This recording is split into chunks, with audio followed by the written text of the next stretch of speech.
Hello, good morning. कैसे हैं आप सभी? उम्मीद है सभी लोग अच्छे होंगे। देखिए, आप लोग को एक एक दिन में क्लासेस गैप करके मिल रही है, क्योंकि थोड़ा सा हमें भी वर्क है, हमें भी काम है। हम वो काम करके ही आपको क्लास दे पाते हैं, तो उसके लिए सॉरी। चलिए, कोई बात नहीं। आज आपको फ्यूचर परफेक्ट कराना है।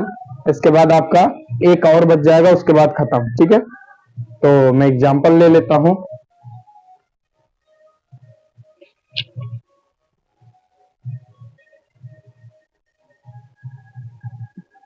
चलिए, लिखिए।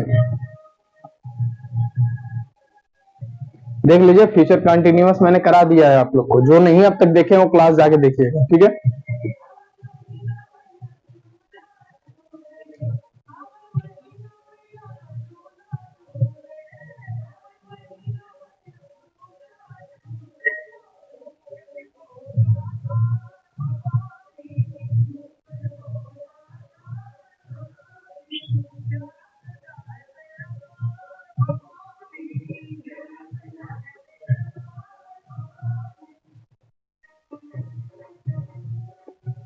ठीक है। Future perfect tense. देखिए, फ्यूचर परफेक्ट टेंस की उत्पत्ति इसलिए हुई, जैसे आप तक मैंने आपको प्रेजेंट इन परफेक्ट बताया, पास्ट परफेक्ट बताया। सेम टू सेम कॉन्सेप्ट इसमें भी है। बस बात क्या कि जो जैसे वर्तमान काल हुआ, भूतकाल हुआ, भविष्य काल हुआ, तो बस उसी में ये चीजें हैं कि जिसका जो सेंस बन रहा है, जिस सेंटेंस का जिस सेंस के अकॉर्डिंग है, वो उस टेंस का उसके तरीके से यूज हो रहा है ना। बस वही चीज है। देखिए, फ्यूचर परफेक्ट टेंस का यूज हम इसलिए करते हैं, जैसे कि आप नॉर्मली किसी से पूछते हो कि सर पढ़ा रहे होंगे, तो आप बोलते हो कि सर जी पढ़ा रहे होंगे, मतलब कि पढ़ा रहे होंगे, अभी फ्यूचर की ही बात कर रहे हो लेकिन पढ़ा रहे होंगे। ठीक है, तो फ्यूचर परफेक्ट में अगर पूछना है तो कैसे पूछोगे? जैसे आप लोग बोलते हो ना कि सर पढ़ा चुके होंगे यार मत जाओ, बोलते हो ना सर पढ़ा चुके होंगे यार मत जाओ, डांटेंगे।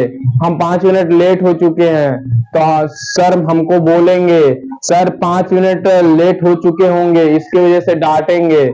ये वाक्य जो आप बोलते हो चुका होंगे, चुके होंगे, चुका होगे, ये सब जो बात आप बोलते हो, जैसे कि कार्य जो डन होने वाला है, जिसकी संभावना व्यक्त कर रहे हैं हम फ्यूचर में, भविष्य काल में, उसको हम भविष्य काल में बनाते हैं। तो उसकी पहचान है, उसकी सहायक क्रिया है, उसको कैसे उस हिंदी को इंग्लिश में ट्रांसलेट करें, वही चीज आपको सिखाया जाएगा। ठीक है, तो आप यहाँ देखिए इसकी पहचान क्या है। पहचान पहचान क्रिया के अंत में क्या है? क्रिया के अंत में, क्रिया के अंत में चुकूंगा, चुकेंगे, चुकूंगा, चुकेंगे, चुकेगा, चुकेगा, चुका रहेगा। लिखते रहिए, चुका रहेगा। ठीक है, एक और है, चुकी रहेगी। क्लियर है? ये हमारे क्रिया के अंत में आएंगे, ये सब के सब हमारे क्रिया के अंत में आएंगे, जिससे हमें ये पहचान होगा कि वह वाक्य जो लिखा गया है वो वाक्य हमारा किस टेंस में है। ठीक है, सॉरी, किस टेंस में है, तो उस टेंस की पहचान हम करेंगे। फिर उसके बाद हम उस वाक्य को उस टेंस के अनुसार, ठीक है, उस टेंस के अनुसार हम उसकी इंग्लिश बनाएंगे। जैसे अगर ये फ्यूचर परफेक्ट का है, अगर पहचान इस फ्यूचर परफेक्ट की सहायक क्रिया होगी, तो सहायक क्रिया क्या है हमारी, जिसे एच के बोलते हैं, हेल्पिंग क्रिया। सहायक क्रिया क्या है हमारी? ठीक है, देखिएगा, विल है, सेल है, plus will shall plus have. ठीक है, तो ये जो हैव है इनके साथ भी लगेगा, इसलिए देखिए यहाँ पे या का साइन दिया हूं कि विल के साथ भी लग सकता है, सेल के साथ भी लग सकता है। क्लियर? इनके बाद हमारा क्या रहता है? वर्ब की थर्ड फॉर्म। देखिए, इसमें वर्ब की थर्ड फॉर्म का नॉलेज होना बहुत जरूरी है। तो मैं एक चीज आपको बताता हूं कि देखिए, वर्ब वर्ब जो है वो पूरे उनके 5 फॉर्म होते हैं, 5 फॉर्म होते हैं, पर हम 3 ही बताएंगे क्योंकि मैंने ऑलरेडी एक फॉर्म यस या यस का बता रखा है प्रेजेंट इंडेफिनिट टेंस में, ठीक है। और बचे 4। तो गोइंग में तो आपको पता है सब में आईएनजी जोड़ो, तो आईएनजी का तो अलग छोड़ दो, 2 ठो खत्म, 3 ठो बचे। 3 ठो कैसे देखिएगा, ये फर्स्ट फॉर्म है, फर्स्ट फॉर्म जैसे गो, ठीक है। सेकेंड फॉर्म क्या है, वेंट, देखिए सेकेंड फॉर्म क्या है, वेंट। थर्ड फॉर्म क्या है, थर्ड फॉर्म क्या है, गो वेंट गॉन। तो ऐसे ही सेम टू सेम सबके जितने भी वर्ब आज के दुनिया में प्रेजेंट हैं, किसी का सबका फॉर्म एक ही है, किसी का फॉर्म सब तीनों अलग है। जैसे इसका तीनों फॉर्म देखिए अलग है, गो है इसका फर्स्ट फॉर्म अलग, वेंट का फर्स्ट फॉर्म अलग है, गॉन का अलग है। तो मेन चीज है, लेकिन सबके मतलब ये क्या होता है, जाना। क्यों, जैसे देखिए इसका होता है जाना, अगर आप प्रेजेंट इंडेफिनिट में देखोगे तो जाना, पास्ट इंडेफिनिट में देखोगे तो इसका मतलब होता है गया, ठीक है। अब गॉन का मतलब क्या होगा, जा चुका है, देखिए जा चुका। तो मेन चीज ये जा चुका, देखिए ये नहीं बता रहा कि हम प्रेजेंट परफेक्ट के ही है, ये पास्ट परफेक्ट का भी हो सकता है, फ्यूचर परफेक्ट का भी हो सकता है। पर ये तो क्लियर है ना सेकेंड फॉर्म कि ये पास्ट इंडेफिनिट ही है, क्योंकि सिर्फ पूरे टेंस में आप पढ़ोगे तो सिर्फ एक ही टेंस है जिसमें हम वी टू फॉर्म का यूज करते हैं, सेकेंड फॉर्म का यूज करते हैं, वो है सिर्फ पास्ट इंडेफिनिट, और किसी में नहीं। और आप इसका भी क्लियर है कि नहीं, देखिए इसका क्लियर इसलिए है कि ये जितने भी हैं सबके सब या तो प्रेजेंट इंडेफिनिट में यूज होगा या आपको फ्यूचर इंडेफिनिट में यूज होगा, ये दोनों दो ही चीज में यूज हो सकते हैं। किसमें, सिर्फ दो ही चीज में। और बाकी सब में जब आप यूज करेंगे तो या तो आईएनजी फॉर्म के साथ यूज करेंगे या आप इसका सेकंड फॉर्म या थर्ड फॉर्म यूज करेंगे। देखिए उम्मीद है मेरी बात समझ में आई होगी, क्लियर है। अब मैं इसको इरेज करता हूं, ये नोट करते रहिएगा, मैं जैसे जब मैं लिखवाऊं और समझाऊं तो समझते रहिए और लिखते रहिए, क्लियर है। हो गया होगा नोट, इसमें कुछ समझाने को नहीं है, ठीक है। अब सब्जेक्ट को पता ही है, मैं सब्जेक्ट हर बार बताता रह रहा हूं क्योंकि फ्यूचर जब इंडेफिनिट पढ़ाना स्टार्ट किया था तभी आपको समझाया था कि सब्जेक्ट जो है किन के साथ क्या क्या लगेगा। आई है, वी है, दे है, I be they you, he, she, it, any name. देखिए ये किसी भी मतलब नेसेसरी करके या मैंडेटोरी किसी बुक में नहीं लिखा हुआ है कि आप विल सेल का यूज सिर्फ आई और वी के साथ यूज करो, पर ऑक्सफोर्ड में लिखा हुआ है, ये ऑक्सफोर्ड में लिखा हुआ है, ऑक्सफोर्ड में लिखा हुआ है, ठीक है। ऑक्सफोर्ड में लिखा हुआ है, लेकिन किसी बुक में नहीं लिखा हुआ है कि आप सेल के साथ आई वी ही यूज करो। नॉर्मली बहुत सारे टीचर्स या बहुत सारे बुकों में ये बताया जाता है कि सेल जो है ये प्लूरल माना जाता है, अब प्लूरल के साथ ये प्लूरल प्लूरल सब्जेक्ट का यूज किया जाएगा। पर मैं आपको एक चीज ये हमेशा बताता हूं कि आई वी के साथ सेल का यूज करिएगा, क्योंकि मैं ऑक्सफोर्ड को फॉलो करता हूं, तो सेल का यूज करिए बस, और बाकी सबके साथ विल यूज करिए बस, और ज्यादा मैं माथा पच्ची नहीं करूंगा। या और अगर कोई आपको नीचा गिराने के लिए या आपका टेस्ट लेने के लिए पूछ देता है तो आप उनसे सीधा बोलिएगा कि सर जी आप आई के साथ विल भी यूज करिए, सेल भी यूज करिए, किसी बुक में लिखा नहीं है। हाँ, जो चीज में मैंने बता दिया कि आई वी के साथ सेल यूज करते हैं प्लूरल के लिए, तो आप प्लूरल के लिए यूज करिए।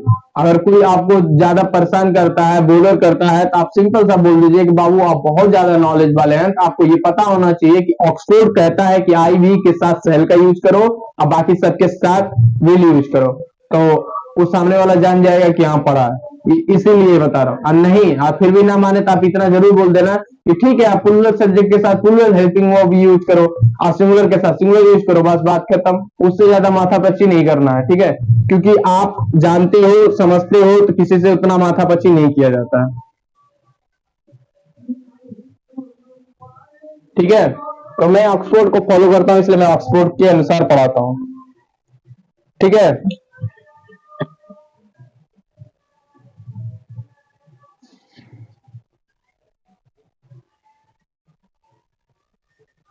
ठीक है, अब देखिए ये हो गया।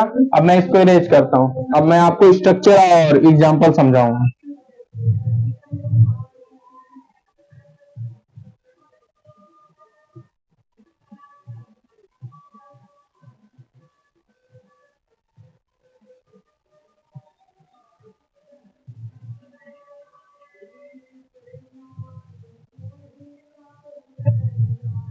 देखिए,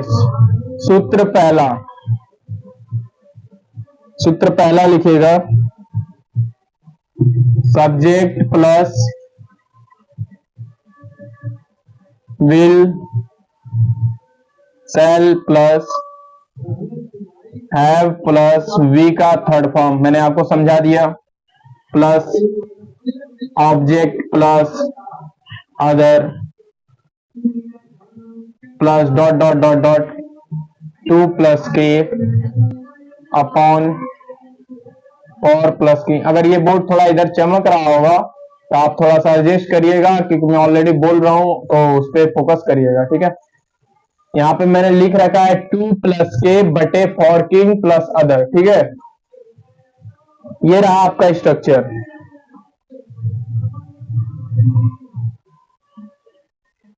और ये स्ट्रक्चर आपका है, ये स्ट्रक्चर है आपका अफर्मेटिव। किसका है? अफर्मेटिव,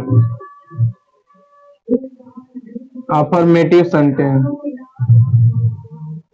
क्लियर है? जिसे हम हिंदी में क्या बोलते हैं? सकारात्मक।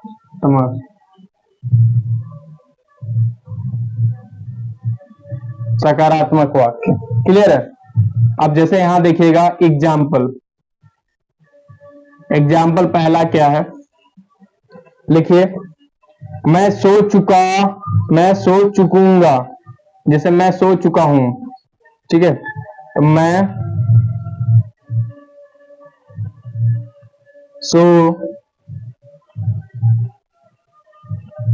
सो चुकूंगा।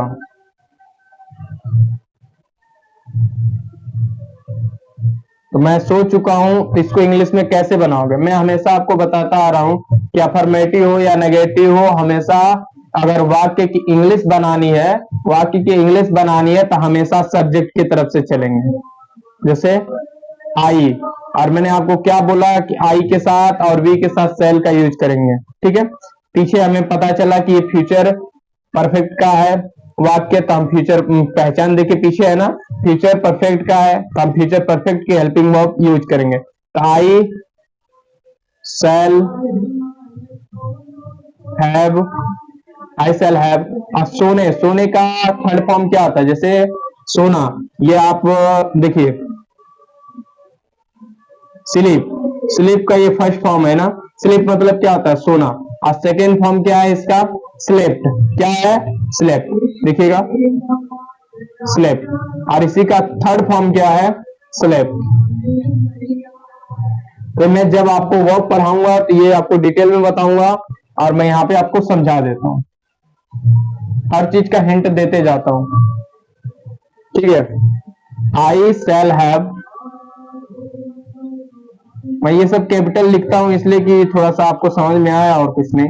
स्लेप, ठीक है। अब देखिए दूसरा एग्जाम्पल, दूसरा है वह जा चुकेगा।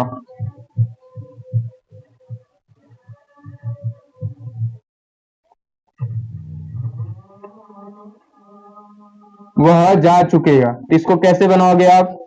सिंगुलर है, ही जा चुकेगा। पीछे से आप पहचान देखें तो फ्यूचर परफेक्ट का दिखा हमें, फ्यूचर परफेक्ट का है तो हम फ्यूचर परफेक्ट के अकॉर्डिंग, सब्जेक्ट के अकॉर्डिंग क्या लगाएंगे? विल या सेल। तो हम क्या लगाएंगे? Will, will have. Plus be का थर्ड फॉर्म, तो बी का थर्ड फॉर्म क्या है? जा चुका। मैं अभी आपको बताया था go, went, gone, third form क्या होता है? गॉन। क्लियर? अब देखिए तीसरा, वे लोग टहल चुके हैं। दिखेगा, लिखेगा, बस मैं आपको सब बता रहा हूं। वे लोग वे लोग टहल चुके होंगे, टहल चुके हैं। ठीक है, तो इसको आप बनाओगे, सब्जेक्ट पहले आएगा, अफर्मेटिव या नेगेटिव हमेशा बोलता आ रहा हूं। इसकी इंग्लिश दे के बाद विल, पहचान है ना, दे विल हैव। ठीक है, और टहलने का क्या आता है, जैसे देखिए आप ये वॉक मतलब जानते हो ना, टहलना बोलते हैं ना, वॉक इन द मॉर्निंग, सुबह में टहलना, तो उसी का थर्ड फॉर्म क्या होता है, कोई बताएगा? इसमें कुछ खास नहीं होता क्योंकि डबल कॉन्सोनेंट आया। देखिए मैं आपको वर्ब का फॉर्म भी बता देता हूं, अगर डबल कॉन्सोनेंट है उसके पहले अगर एक वावल है तो इसमें सिर्फ ईडी जोड़ दीजिए, बात खत्म, थर्ड फॉर्म सेकंड फॉर्म बन गया। देखिए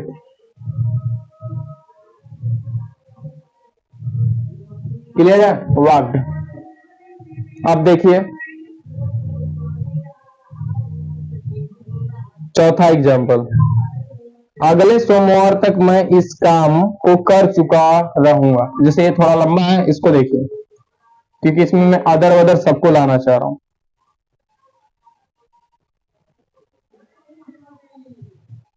अगले सोमवार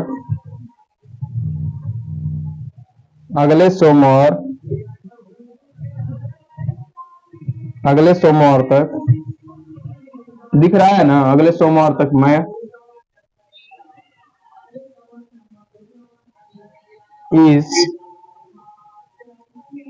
इस काम को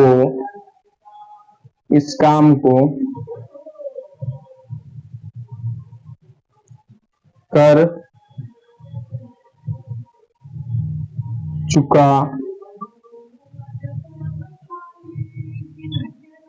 रहूंगा। देखिए ऐसे वाक्य आप अपने जिंदगी में, रोजमर्रा जिंदगी में आप डेली बोल रहे हो। आप इसको बनाना कैसे वो चीज सीखिए।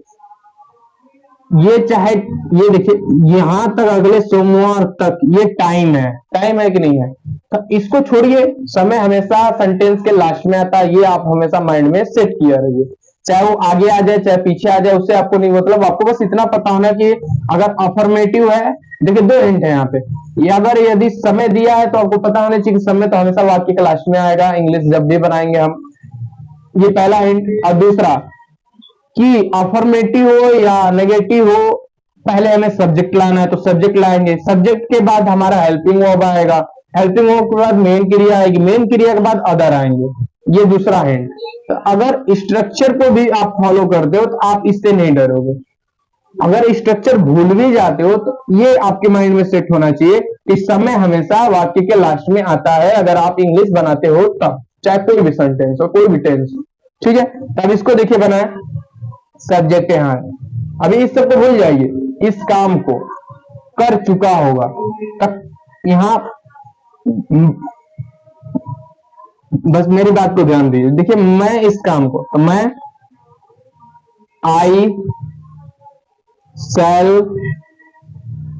हैव, ठीक है, आई शैल हैव मैंने यूज कर लिया, प्लूरल है, सब्जेक्ट आई के साथ शैल हैव यूज होगा।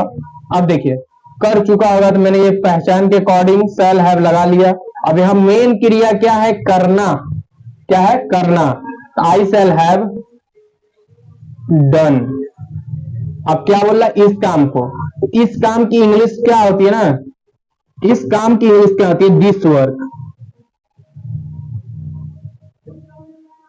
This work. और क्या बोल रहा है कि अगले सोमवार तक, तो आप क्या बोलोगे, चाहो तो आप यहाँ पे डन बोल सकते हो या फिनिश भी लगा सकते हो, कोई दिक्कत नहीं है। ठीक है, अब बोल रहा है कि दिस वर्क, तो मैंने यह क्या है, इस काम को, तो इस काम के लिए दिस वर्क भी यूज होता है। आप चाहो तो यहां से इतना दूर मैं थोड़ा सा और लिखता हूं, इसको आप चाहो तो ये लिख सकते हो, फिनिश, क्या लिखोगे, फिनिश, और क्या, फिनिश द वर्क। देखो दोनों में अंतर नहीं है, दोनों में अंतर नहीं है, क्लियर। अब देखिए इसके आगे क्या है, देखिए बोल रहा है कि अगले सोमवार तक, तो नेक्स्ट मंडे, आप इस नेक्स्ट मंडे टिल, चाहे आप ऐसे बोलते हो ना टिल नेक्स्ट मंडे, ये भी सही है। और यहाँ पे आप एक और यूज कर सकते हो by next Monday, by by Monday next, चाहे ये बोलो, चाहे मैं अगर इन्हीं के इसी के स्थान पे मैं ऐसे बोल दूं टिल नेक्स्ट मंडे। इसमें दोनों देखिए, मैं दोनों का अलग अलग लिखा हूं कि यहाँ पे जो चाहो आप यूज कर सकते हो, ठीक है। क्यों टिल क्यों यूज किया हूं, क्यों तक तक के लिए होता है, ठीक है। और अगले अगले के लिए मैंने नेक्स्ट यूज किया, मैंने एकदम प्रॉपर बनाया। सोमवार के लिए मैंने मंडे यूज किया, तो कोई दिक्कत नहीं है। और ये बाई मंडे नेक्स्ट है क्योंकि अगले सोमवार के द्वारा, ठीक है। तो यहाँ पे हिंदी इंग्लिश थोड़ा सेंस पे चलती है, बस इस पे फोकस करिए। ये मैंने इसका सारा एग्जांपल लिखा और ये अफर्मेटिव का है। तो यहाँ तक सब समझ में आया हो, ना समझ में आया हो तो आप नंबर वाइज दिया हो 1 2 3 4 कैसे क्या बना, कौन सा सेंटेंस कैसे बना, आप मुझे कमेंट कर सकते हो, मैं आपको उसका एक्सप्लेनेशन दूंगा, ठीक है। तो इसको नोट करिए।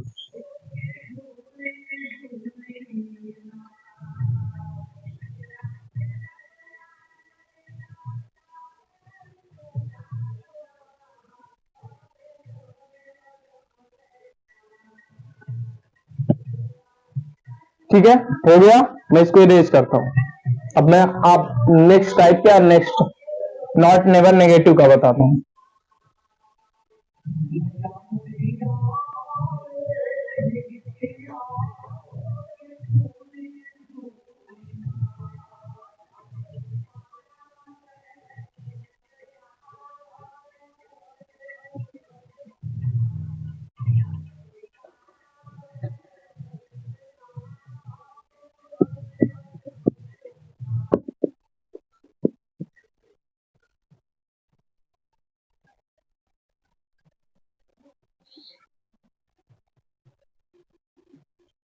देखिए, सब्जेक्ट है, विल है, सेल है, इसके बाद आएगा हमारा नॉट, फिर इसके बाद आएगा हमारा है,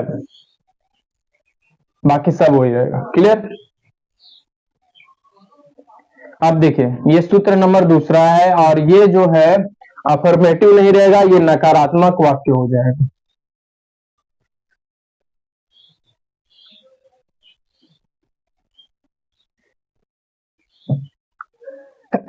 सॉरी सॉरी,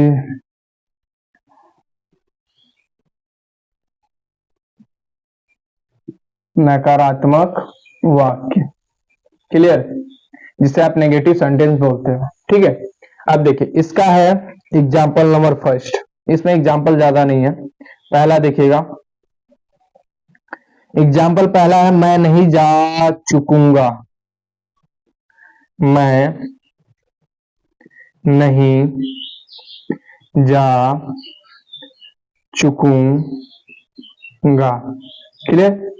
इसको कैसे बनाओगे, मैंने ऑलरेडी आपको बोला कि नकारात्मक हो या सकारात्मक हो हमेशा हम सब्जेक्ट के तरफ जाते हैं। तो सब्जेक्ट पहले लिखते हैं इंग्लिश बनाने के समय। तो आई, फिर इसके बाद स्ट्रक्चर को देखिए, आई सेल, इसके बाद तुरंत नॉट, फिर इसके बाद हैव, फिर इसके बाद क्या आएगा। तो यहाँ पे मेन क्रिया है जाना, जाने का थर्ड फॉर्म क्या होता है, गॉन। क्लियर। आप देखिए, ये दूसरा एग्जाम्पल देखिएगा, लता गाना नहीं गा चुकेगी। देखिएगा,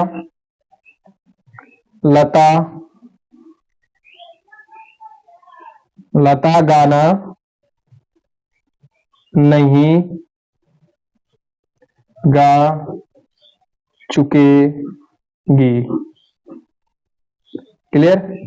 तो ये लता देखिए सब्जेक्ट है, तो लता लिखिए, लता नहीं गा चुकेगी, तो लता सिंगुलर है, तो इसके बाद क्या आएगी, विल, और फिर नॉट, फिर हैव, फिर उसके बाद यहाँ मेन क्रिया गाना है, तो गाने का सिंग, और सॉन्ग, सॉन्ग क्या होता है, third form, sing song song, तो संग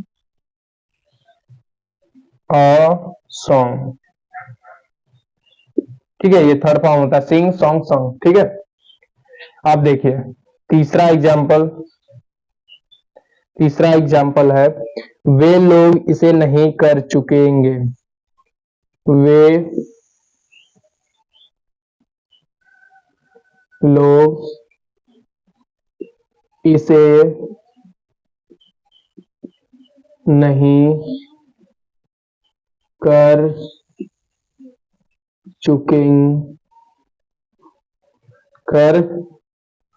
नहीं कर चुकेंगे। ठीक है, क्लियर है यहाँ तक। अब इसको कैसे बनाएंगे? सब्जेक्ट है, सब तो समझा ही चुका हूँ, इससे दिक्कत नहीं है, लेकिन फिर भी हर बार मुंह बोलने की आदत है। दिखेगा दे, फिर उसका पहचान तो देख ही रहे हो, दे विल नॉट हैव, करने का डन या फिनिश्ड लगा सकते हो, इसमें हो सकता है फिनिश लगा हो। देखिए इसे का निर्जीव है तो हम इट लगा सकते हैं, डन इट। ठीक है, ये रहा आपका नेगेटिव का सेंटेंस, इसको नोट करिए। देखिए जैसे जैसे मैं बता रहा हूं वैसे वैसे यदि आप नोट करते हो, समझते हो, तो यदि मैं पक्का बताता हूं कि टेंस के बाद अगर आप पूरा ईमानदारी से मेरी क्लास देख लीजिए, 1 घंटे की क्लास है, देख के अगर यदि आप उस पर प्रैक्टिस कर दिए, बस मेरे ही एग्जाम्पल है, आपको टेंस में कोई हिला नहीं पाएगा, इतना तो पक्का है। पहचान बहुत जबरदस्त हो जाएगी, पर कोई देखता ही नहीं, नहीं कोई मेहनत करना चाहता। अभी ऑफलाइन रहते थे, दो तीन झापड़ मारने से या डर से लड़के पढ़ते हैं, पर आप दूर हो, बस जो चीज ये पैसे देके पढ़ते हो वही चीज हम आपको सीक्वेंस में पढ़ा रहे हैं। तो फ्री चीजों की वैल्यू इंसान नहीं करता है, कोई बात नहीं, फ्री चीजों की इंसान वैल्यू कहां से करेगा। ये हम ज्यादा बड़ी क्लास लूंगा ही नहीं, मैं इसको खुद खत्म कर दूंगा, बहुत जल्दी खत्म करूंगा, क्योंकि लंबी क्लास लेने से कोई मतलब नहीं। देखिए मिटा रहा हूं इसको।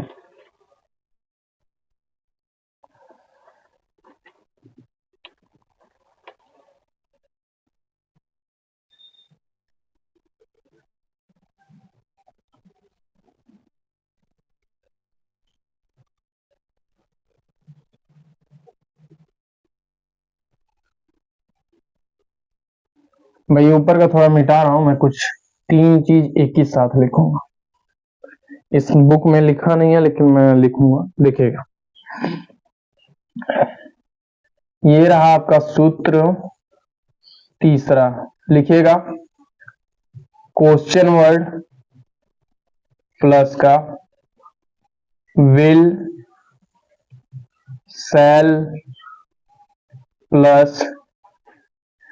Cell plus subject plus have plus V का third form plus object plus other plus, ठीक है, object other plus dot dot dot 2 plus के अपॉन का फॉर प्लस किंग, ठीक है, प्लस का अदर।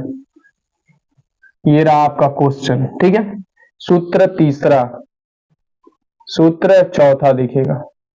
अब देखिए, क्वेश्चन वर्ड प्लस का विल प्लस सेल, ठीक है, will shall plus subject plus not plus have plus V का third form plus object plus other plus dot dot dot dot 2 plus के अपॉन का for plus king plus other question mark. अब देखिए सूत्र number 5, लिखिएगा, will shall plus subject plus will shall subject plus have plus V का third form plus object plus, ठीक है, with third form object plus other plus dot 2 plus k upon k for plus king plus other question mark. ठीक है, ये लिखे सूत्र 6। ठीक है, नकारात्मक है। Will shall plus subject plus not, ठीक है, not plus have plus verb का थर्ड फॉर्म प्लस अदर नहीं, object plus object plus other plus dot 2 plus के अपॉन के और प्लस किंग प्लस अदर। ये रहे 4 तरीके से क्वेश्चन पूछे जा सकते हैं। मैंने आपको सब चारों तरीके के पॉसिबिलिटी अपने लिखवा दी है। ठीक है, नोट करिए, उसके बाद हम समझा भी देते हैं। देखिए, ये क्वेश्चन वर्ड है, विल सेल है, सब्जेक्ट है, हैव है, with third form object other two के। ठीक है, क्वेश्चन वर्ड आपको पता ही है, what, where, when, why, who, whom, which, how far, how much, how long, how often, सबके सब क्वेश्चन वर्ड है। क्लियर? क्वेश्चन वर्ड यहाँ पे कोई भी आ सकते हैं, चाहे व्हाट आए, वेयर आए, व्हेन आए, हु आए, हुज आए, विच आए, ये सब क्वेश्चन वर्ड है, किसी से भी पूछ सकता है, इसलिए मैंने क्वेश्चन वर्ड लिखा है। अब मैं लिखवाऊंगा तो 14 क्वेश्चन वर्ड मैं लिखवाता रहूं तो ये तो पूरा 14 ऐसे ही भर जाए। तो सबसे बढ़िया मैंने ऑलरेडी आपको नोट्स में लिखवाया हुआ है, और जो नहीं पढ़े हैं भैया उनसे रिक्वेस्ट है प्लीज जाके वीडियो देखिए, कोई मतलब नहीं है, आप मत पढ़िए। ये आपका ग्रामा टेंस का ग्रामा चल रहा है, वो भी फ्यूचर परफेक्ट चल रहा है, और आप इसमें आके ये पूछेंगे कि बेसिक बताइए या शुरू से बताइए, तो भैया आपसे हाथ जोड़ के निवेदन है कि आप प्लीज क्लास नंबर फर्स्ट देखिए। उसके अलावा आपको कुछ नहीं है। आप जो भी पूछोगे, आप अगर क्लास नंबर फर्स्ट से जुड़ के मेरी क्लासेस देख रहे हो तो आपको कुछ पूछने की जरूरत नहीं पड़ेगी, नहीं तो भाई आप पढ़ने लायक नहीं हो, आप मत पढ़िए। मैं 100 का सीधी बात जानता हूँ, क्योंकि अब बीच क्लास में आके खत्म होने जा रहा है टेंथ, और आप बीच में आके पूछ रहे हैं तो कोई मतलब नहीं है, खत्म होने जा रहा है। एक थोड़ा बचा है, वो भी अभी मैं चाहूँ तो अभी बता सकता हूँ, लेकिन मैं नहीं बताना चाह रहा। ठीक है, उसके क्लास में एक और ले लूंगा। ठीक है, अब ये रहा आपका। देखिए, ये जो इस सूत्र नंबर 5 है, सूत्र नंबर 6 है, इसका हिंदी हमेशा क्वेश्चन क्या से पूछा जाता है, क्या से पूछा जाता है, क्या आप, जैसे क्या से पूछा जाएगा। मैं इसका एग्जांपल करा के दिखाता हूं। ये नॉर्मली इनका तो कुछ है नहीं, बस इनका एग्जांपल करा के दिखाता हूं। जैसे देखिएगा, मैं सबका एग्जांपल लिख दूंगा कि एग्जांपल नंबर किसका है, सूत्र नंबर 3 का कि सूत्र नंबर 4 का, मैं लिख के आपको फिर मैं इरेज करके वो बता दूं। देखिए, ये क्वेश्चन तीसरा है, क्वेश्चन तीसरे सूत्र का, सूत्र तीसरे का है ये एग्जांपल। ठीक है, सूत्र तीसरे का एग्जांपल है। जैसे लिखिएगा, सूत्र क्या है, देखिएगा, वह इस काम को पूरा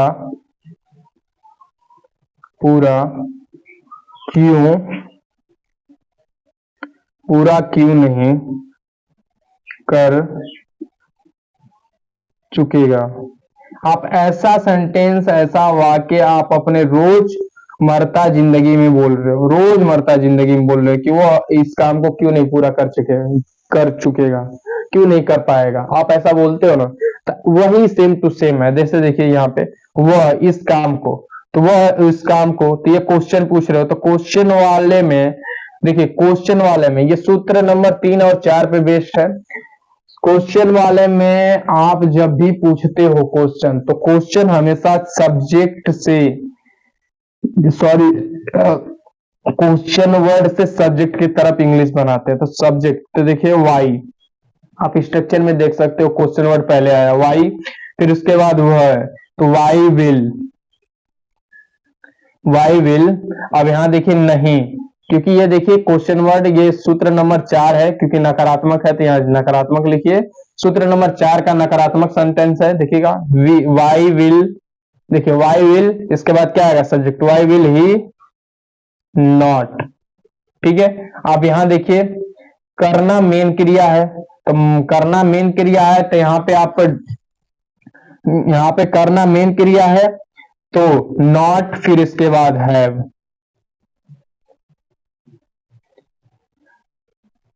ठीक है, हैव,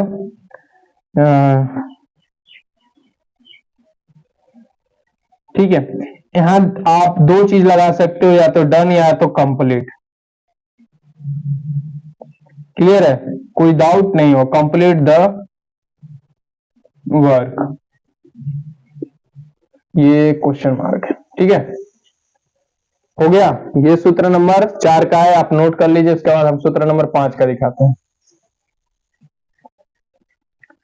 ये अब लिखिएगा सूत्र नंबर 3 का एग्जाम्पल, ये इसको इरेज करता हूं, नोट करते रहिए क्योंकि थोड़ा सा एक्सप्लेनेशन में मैं थोड़ा जल्दी चलना चाह रहा हूं। अब ये देखिए क्वेश्चन नंबर 3 का, इसका एग्जाम्पल मैं ढूंढ लेता हूं अच्छा सा। हाँ देखिए, आपके बेटे क्यों सो चुके होंगे, देखिएगा आपके बेटे क्यों सो चुके, क्यों सो चुके, चुकोगे, चुके होंगे। ठीक है, क्वेश्चन वर्ड से हमेशा सब्जेक्ट के तरफ, तो क्वेश्चन वर्ड वाई, पूछ रहे हो वाई क्यों, तो क्यों सो चुके होंगे, तो आप तो प्लुरल है, तो हम यहां क्या लगाएंगे, वाई विल यू हैव। ठीक है, हैव, सोने का मैं आपको क्या बताया था, थर्ड फॉर्म स्लेप्ट, स्लेप्ट। ठीक है, तो यहां एक चीज और नोटिस करिए कि आपके बेटे की बात की जा रही है। ठीक है, तो यहां पर जो है